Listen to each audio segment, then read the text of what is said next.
Lovelies. Today we're here with Linda Rosenthal. Hey, Linda. Hey.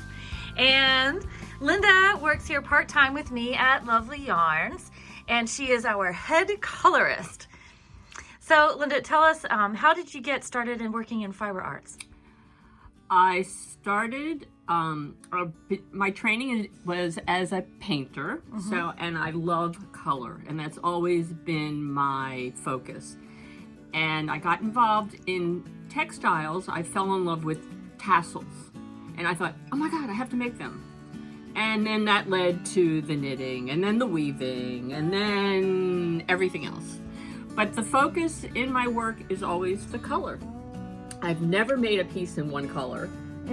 So for me, it's all about how the color interacts, and that's what keeps it exciting for me. So then, can you tell us about the pieces that are here on the table? Sure. This piece is done, it's the linen stitch.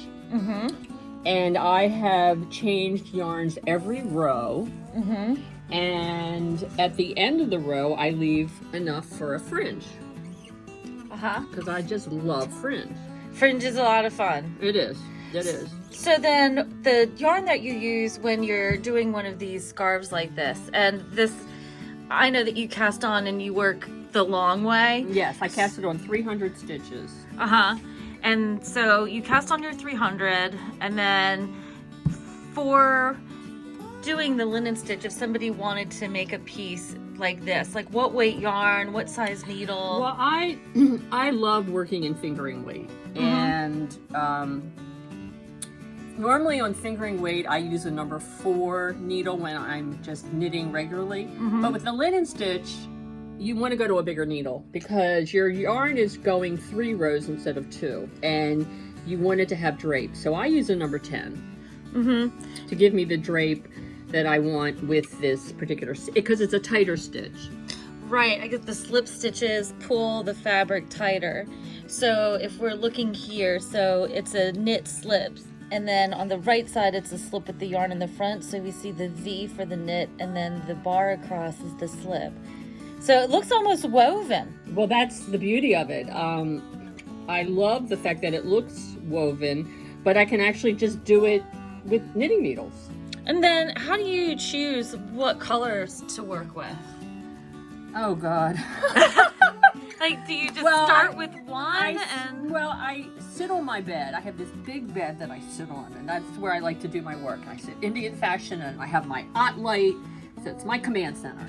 And I will pull maybe 50 balls to feel, you know, am I in a color sequence, or am I using colors that are going to show more contrast? And I put that out, and then the yarn keeps going back and forth. Things get edited. I don't really have a plan. I mean, I'll start with something, but it morphs a lot of times into something else, and that's, for me, what's fun. I don't like following patterns. My whole thing is designing. So then these two pieces here, this has a lot of my Handspun in it. So I was sort of mixing Handspun and other people's hand dyed, and just playing with color. So then, like some of this, that's this the Handspun. Yeah, and it was a single ply. It's really pretty. I love the subtle colors. You're welcome. Well, that's the fun thing about spinning, is that you can get these really interesting. The colors you get from spinning are going to be different than the colors you get from a yarn that's already been dyed. And I like playing those off each other. Right. So there is then, of course, you know, people who are hand spinners. You know, a lot of time it's like, well, I know how to spin my yarn now. What is the point of buying a commercial dye or buying a hand dye by somebody else on a commercially spun yarn? It's got a totally different look. Yeah. Because when you're drafting your fiber, the yarn, it becomes more marled. Whereas something that's hand dyed, the colors can be a lot crisper. Right. And I like playing that off each other. It does make for a really interesting effect. And it's really pretty. So on the pieces, when you are knitting and working with your Handspun, do you favor stockinette for any particular reason? Yes, I thought it looked better. The Handspun looked better in stockinette, and then I don't mind the curl because I'm not using fringe in this case. I don't really like the way Handspun looks. I don't like the way the fringe looks. Right. So I have gone and crocheted all my ends in, and then the fact that it curls over a little bit, I think works. Kind of hides it. Yeah, it does. It does give it its own finished look. And then if you look on the ends, here, let's look on the, I mean, it does. It looks finished. Yes. Like it has a polish. So, and you sell these. Oh yeah. So, and we have them here at lovelyarns.com/shop. Yes, and hopefully they'll be on the website soon. Yeah, gotta plug the store. But yeah, we will put them online for sure. So you could buy one of Linda's beautiful creations. And they're all one of a kind. They're all one of a kind. And if people who are asking, yes, Linda does do private lessons. She was teaching classes of maximum 6 students at a time, but now she's decided she preferred to do just a private lesson. Or if you have a group, you have to contact her directly and make an arrangement. So this is your Handspun and single plies kind of together. And then this piece over here with all the waves. I know short rows are so popular now, but I mean, you've been short rowing and doing this for years, I know, and making pieces like this. And we have it sort of hung on the table the long way, so it makes a nice tablecloth. Right. But look, you can see the fringe on the end here. And so this was knitted the long way too. And what, a different color every row? Oh yeah, yeah. So tell me how something like this works, because we were using this for the color and freeform class that you had. Well, this one is again, it's a fingering weight yarn, and I cast it on 300. The bottom is where the cast on is, and then I just sort of piled these hills up in the middle and had them sort of move out that way, so that you can see, to give it the shape, the finished shape. Right. So there's no right side or wrong side? No, it's all knitted, so there's no knit or purl or... So it's all garter stitch. Yeah. And then when you are doing these, so you don't follow, it's a technique more than it is like a pattern, right? Right. Because I am designing as I go. Because that's what keeps it interesting for me. Right, and it's so cool, like especially with the variegated yarns, to see how the colors really interact with each other. I love hand-dyed. I am just, And then, of course, purple being my favorite color. You can't tell, not at all. I mean, I think I have quite a purple collection. Yes, she collects purples. I can't help it. So this is so cool. So if somebody wanted to learn something to do this technique, they would just get in touch directly with you? Go through the shop. Well, okay. So cool. And then what type of short rows do you use? I know there's different kinds. Oh, I really like the German German short row. What is it that you like so much about that? It's easy. Yeah. It's so easy. There's no wrapping involved. You just slip, pull back, and go. It does have a nice immediacy to it. Double stitch. So, and then these things here. Yes, I started making Dorset buttons. And I got obsessed with it and spent a whole summer doing nothing but Dorset buttons. And then I ended up with a whole bag of buttons. Right? Now what do I do? So then I thought, wow, why not incorporate them into these pins? And I've done a lot of freeform crochet, and a lot of these fibers are actually fibers we're going to talk about, these Japanese cotton fibers, which I thought just worked so beautifully. Yeah, and then what is this stuff here? Oh, I took some fabric. Since I started spinning, I thought nothing was sacred. That's right. So I had this fabric. I thought, ooh, maybe this will spin nicely. So yeah, I'm always experimenting. And then these are little shrinky dinks that I just think are so much fun. So this became a whole, and here's another one.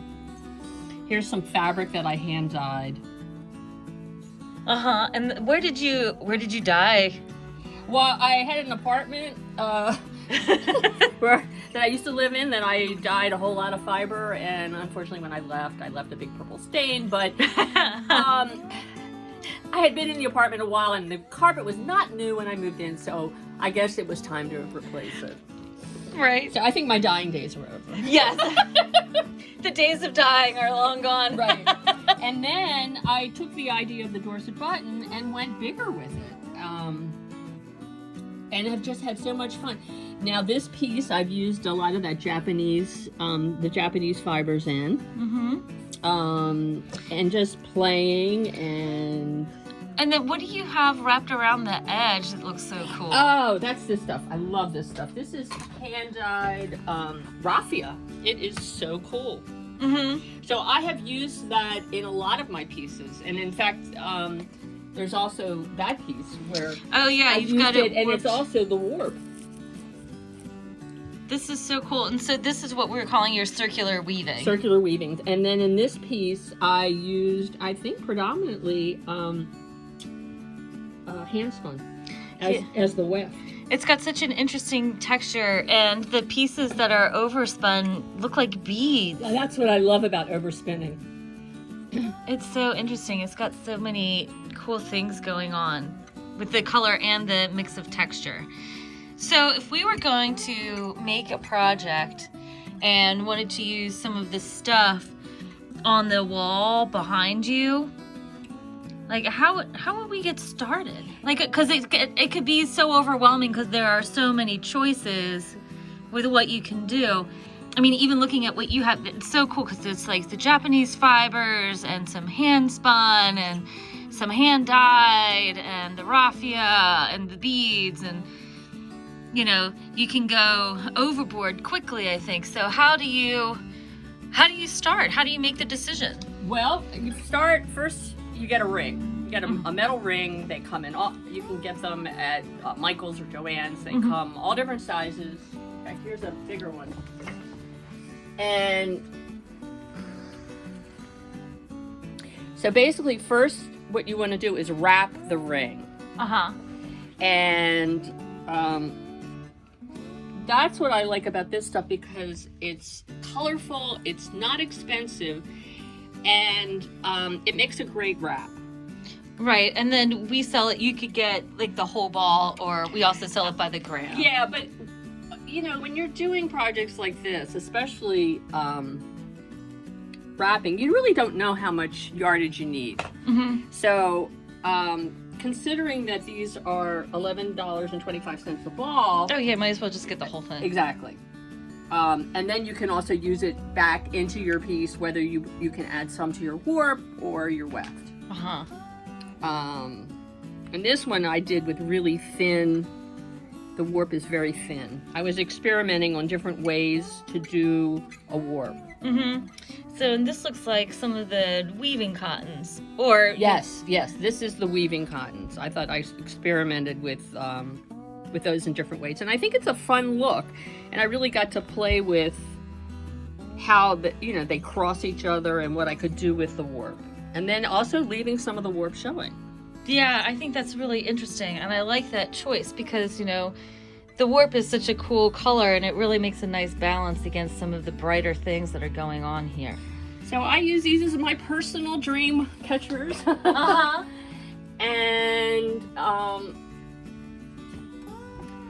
so over here, certain fibers will work better for a warp than others. I love, this is the paper. The Japanese use a lot of paper. It's a linen-based paper, which I love. I would not use it as a warp because it would not be strong enough unless you held it with something else. This piece that I'm wearing, I've actually knitted with the paper and held it with the gima, the cotton gima, which I love. I love this stuff. This. Yeah. So you can hold this with this. You can hold this really with anything else. I have done some freeform crochet with this. Where is it? Where I didn't need to hold it with something else because I wasn't putting a lot of tension on it, but if you're going to knit with it, I do suggest you hold it with something else. And then this just shows you how it does create interesting shapes.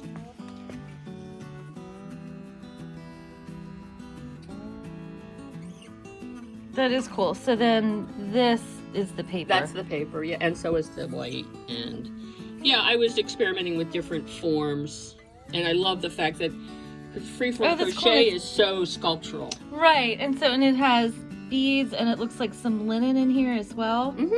Yeah, these pieces I was making, a lot of times I'll try and make something that does not have any wool in it. Like if I'm designing something for warm weather. Like this piece that I'm wearing is all linen, cotton, silk. And some paper. Does this have... Well, the paper is linen. Yeah.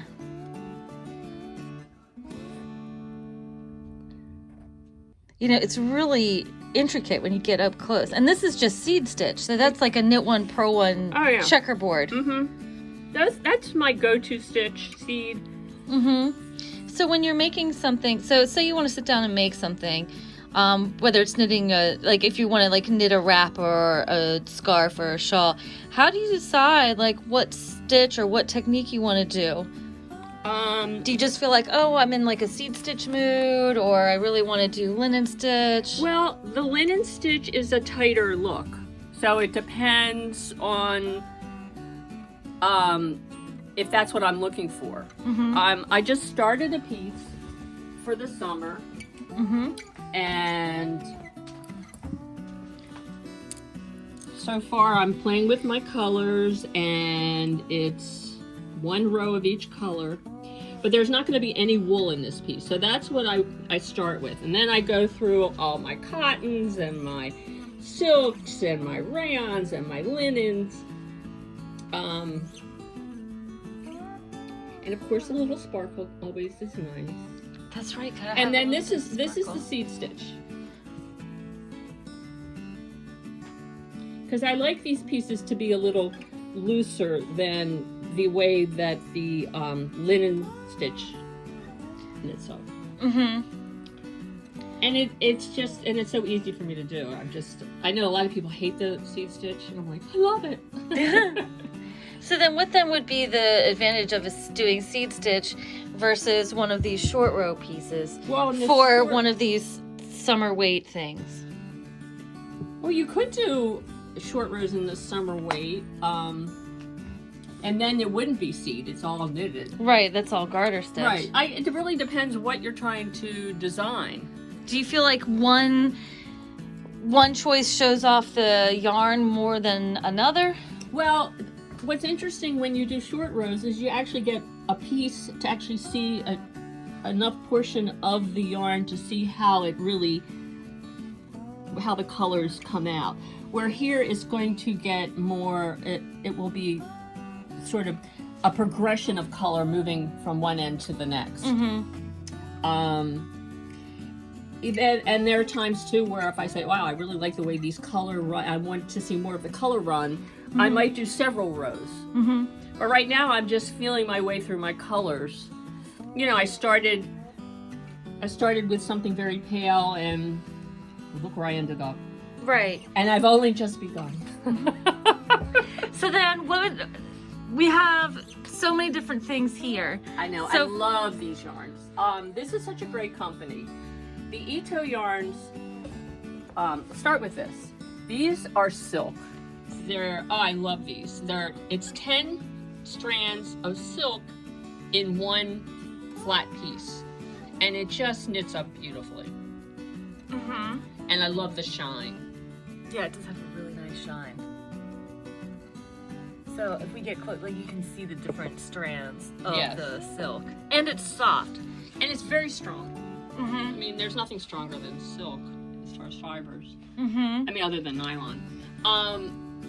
Then these are gradients. I love these. We have, That's this Niji here that I keep showing.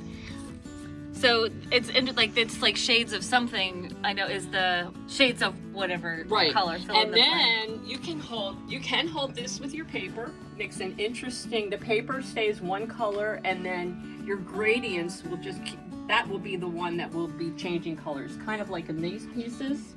And this was done using this yarn. And on each one they tell you which they used. So they took this color of the washi, which is viscose and paper, and then mixed it with shades of mint, which is this, and that's how they ended up with this. So so you have one color that's constant and the other one is moving, and you hold them together. Also with this line, they have, this is a very thin wool, which is great for adding color. Right. I mean, I'm big on blending, you know. I take some of this and maybe throw in some of the metallics up there. They have wonderful metallics. They also have wool and paper. Right. And then this is an interesting blend of cotton and paper. Yeah, it's like cotton, paper, silk, and then it's nubbly, so you get like a funky texture. Yeah. And then this is their cashmere. This stuff is fun. This is cotton and paper, which gives you a really great texture. So my thing is to experiment. You know, try holding different things together. This is also Japanese cotton. It's a little heavier than the Gima. So, but it works great. And the color palette is a little more muted, I think, overall. Yes, it is. It's got more of that Asian sort of feel to it, whereas over here, anything goes. Which I like. Yeah, I like that too. And then we do have some beautiful mohairs by the same company.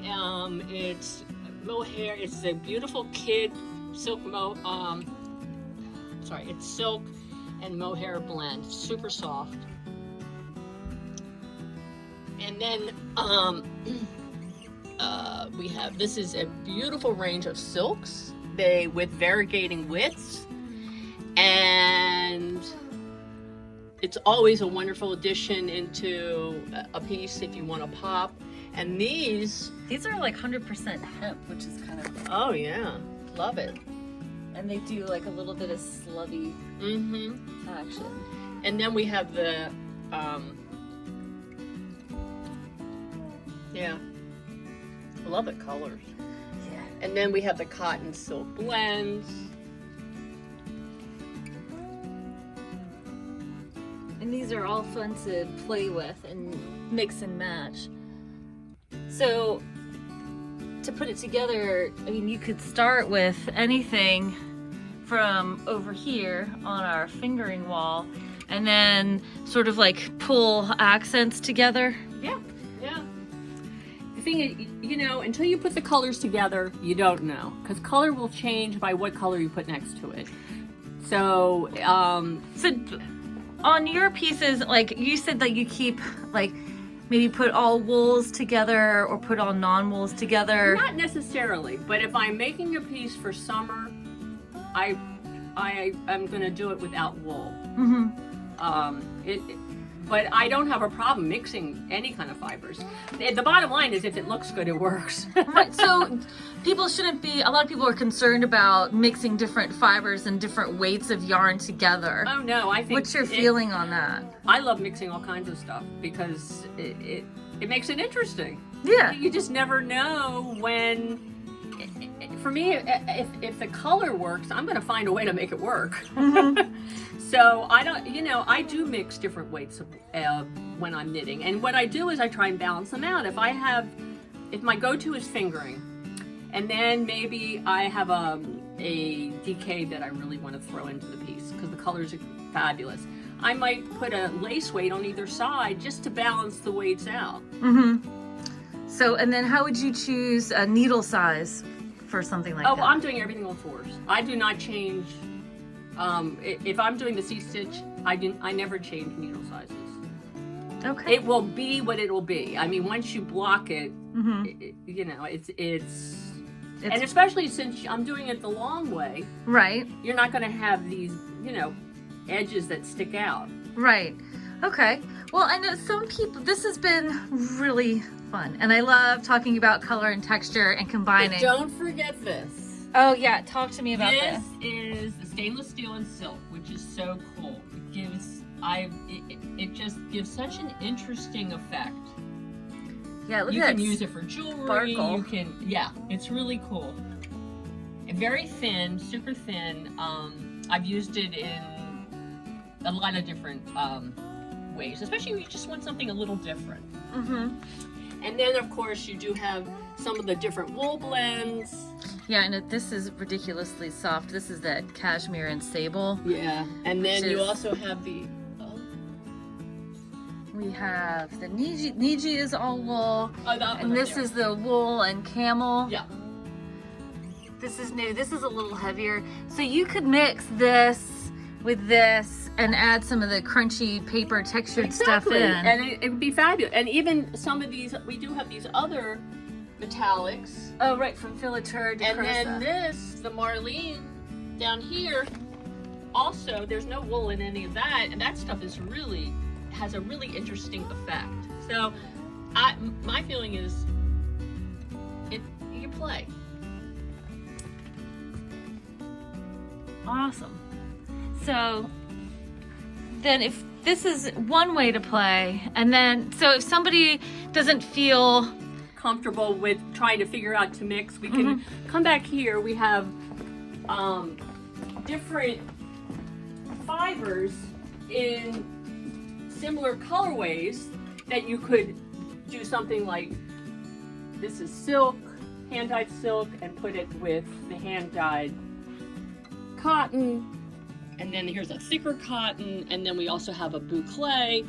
So you could, you know, you don't have to go all over the rainbow. You can keep things within a certain range. So this stuff is fun. Here's something more muted if you wanted to do it. Yeah, with coordinating silks. And of course, we can always put anything together for you. right, we can help you put color combos together. Yes. And then if you don't feel comfortable with freeform, we can also find patterns that would help you combine the different textures. Right, because if you're not doing freeform, I'm just basically just doing one stitch. Right. So my focus is on the color. I'm not interested in changing the stitch or changing. It's how the color affects the color next to it. Awesome. Well, thank you so much, Linda. Oh, it was my pleasure. This is a lot of fun. Yes. And you can, if you are interested in having a class with Linda, you can call us here at Lovelyarns, 410-662-9276. You can email us at lovelyarns@gmail.com, and we will put you in touch with Linda so you can have a color therapy session. So thank you so much for watching. Don't forget to like, comment, and subscribe, and happy stitching! Yay!